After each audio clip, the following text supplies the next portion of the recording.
ของแซ่บแล้วแต่ผู้มักครับมักไผมักมันแต่ละคนมักบ่คือกันมันก็คือความสุขที่คนเฮามีบ่ซ้ำกันนั่นล่ะครับบางคนมีความสุขที่ได้กินอาหารหรูๆแพงๆวิวหลักแสนหลักล้านแต่บางคนแค่ได้กินข้าวฝีมืออีพ่ออีแม่ได้กินข้าวน้ำทงน้ำนาแนวกินเก่าๆที่อีพ่ออีแม่พากินมันก็สุขใจแล้วครับต้นทุนวิถีชีวิตที่แตกต่างกันมันก็เฮ็ดให้คนเฮาสุขไผสุขมันว่ากันบ่ได้เฮาถูกเลี้ยงมาจากแนวกินแบบใดเฮาก็มักอันนั้นบ่แปลกหรอกครับ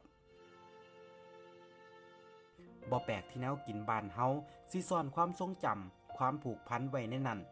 กินไปคิดฮอดบ้านไปคิดพอดสมัยแต่กี้แต่ก่อนคิดฮอดตอนออกไปหามาอยากมากิน